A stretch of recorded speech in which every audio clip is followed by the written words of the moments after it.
Bienvenidos a un programa más de la serie Discutamos México. Hoy vamos a hablar sobre historia y nos vamos a ocupar del periodo virreinal, es decir, de los 3 siglos, XVI, XVII y XVIII, durante los cuales nuestro territorio fue la Nueva España y formó parte del Imperio Español. Y para ello, pues, nos acompañan hoy 3 destacados investigadores. Tenemos aquí al doctor Jaime del Arenal, quien es director del Instituto de México en España, autor de numerosos libros sobre historia del derecho. También me da mucho gusto presentarles a Carlos Viesca.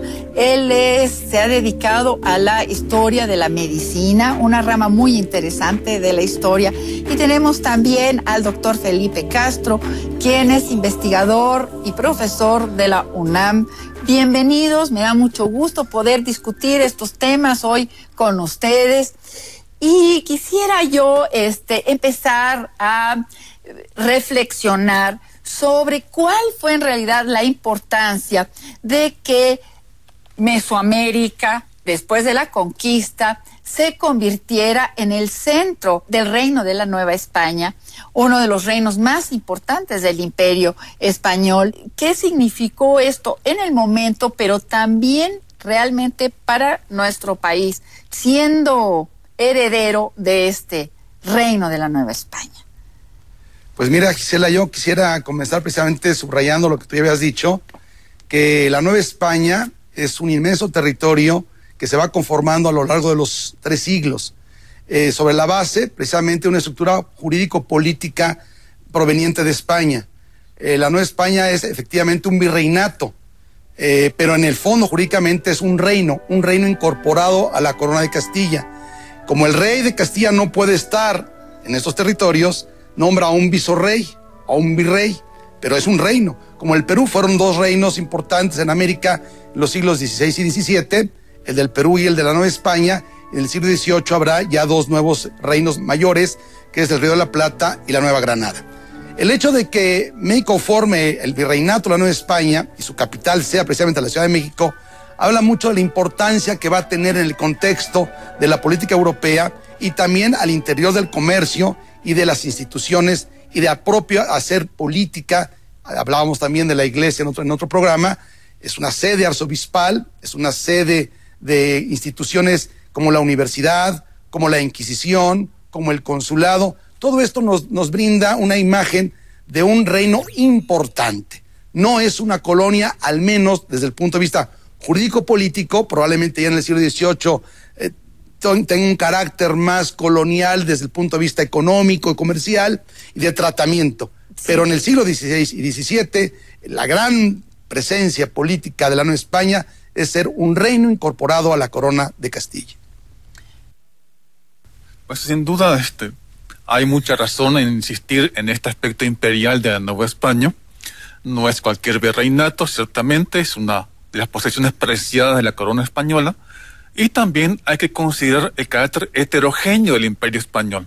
A veces pensamos que es un todo homogéneo, donde había un único conjunto de leyes y de normas, pero esto no es así. Dentro del imperio cabían diferentes regiones, privilegios forales, distintos sistemas de pesas y medidas, diferentes legislaciones, y la Nueva España se va a insertar en este contexto como uno de los muchos reinos pertenecientes al rey.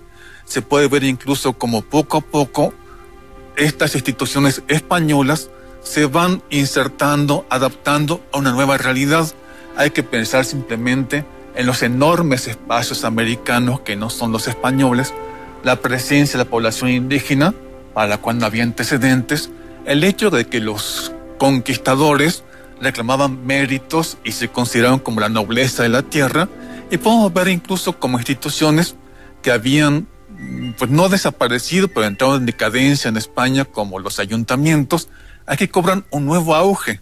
Y el Ayuntamiento de México inicialmente reclama una jurisdicción que es enorme, que abarca prácticamente todo el centro del virreinato, llegando hasta las costas de los mares, y cómo incluso se convierte en cierta manera en el representante y defensor de los intereses de los conquistadores frente a la corona española.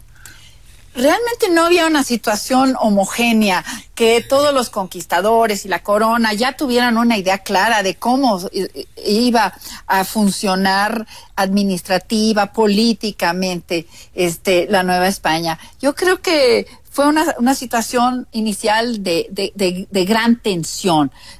Tú has mencionado los intereses de los conquistadores, ¿no? Respecto a las encomiendas.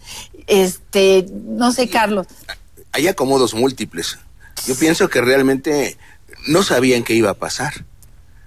De hecho, Cortés mismo, si lo vemos, las posibilidades de disidencia, muy fácilmente se puede haber convertido en gobernador, rey de México, heredero de Moctezuma.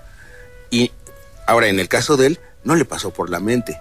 Se mantiene una lealtad a la corona contra viento y marea, que le costó mucho.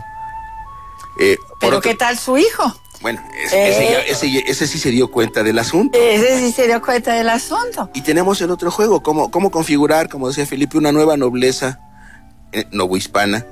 Y aquí Cortés es el primero que vuelve a plantear, cuando viene de Tlaxcala a la Ciudad de México, dices que esto se parece a España, es una nueva España.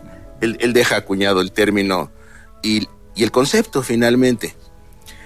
¿Cómo acomodarlo con un mestizaje, el reconocimiento por Cortés de los hijos mestizos y de muchos conquistadores?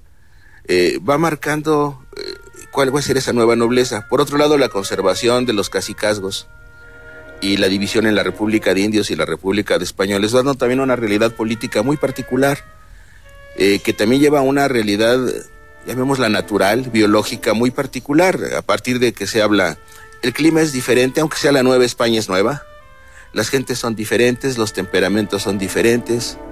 Hay un texto de Juan de Cárdenas de fines del 16 en donde dice: los españoles, después de un tiempo en la Nueva España, van perdiendo mucho de su carácter adusto y se van suavizando, pero su ingenio también brilla. Eso está precioso, eso está precioso. A mí me gustaría retomar esto de la República de Indios y la República de Españoles. Para entender esto, Gisela, es importante ver cómo en Europa está decayendo el feudalismo. Y en América hay un intento por parte de los conquistadores de renovar el feudalismo, reclamando autonomías para ellos. Una utopía americana. Una utopía americana. Por otra parte, también hay una sociedad indígena que es mayoritaria. Siempre hay que recordar que fueron muy pocos los españoles conquistadores. Eso ya lo habíamos dicho en otro. Que la inmensa cantidad de la población era indígena. Por lo tanto, los españoles gobernaron a los indígenas, es cuestionable. Gobernaron a los gobernantes de los indígenas. Y los gobernantes indígenas van a gobernar a la masa indígena. Por cuestión meramente aritmética. No sabían el idioma, no sabían las instituciones. Entonces, la conquista española política es una conquista eficaz porque se asienta sobre la conservación de la nobleza indígena, que a su vez va a mandar a la masa indígena. Se conserva toda la estructura sociopolítica. Y jurídica, Gisela, y jurídica, porque... Claro, por lo menos en primera y segunda instancia, y hasta, ¿no?, el siglo XIX. Hasta el siglo XIX las dos repúblicas existen con su derecho. La elección española se va a aplicar a los españoles y a los criollos y a los mestizos vinculados a los españoles. Pero hay un reconocimiento formal y real de las instituciones y del derecho y de los usos y costumbres de los indígenas durante 300 años. Y hay un múltiple cruce de derechos, lo decía Esquivel Obregón,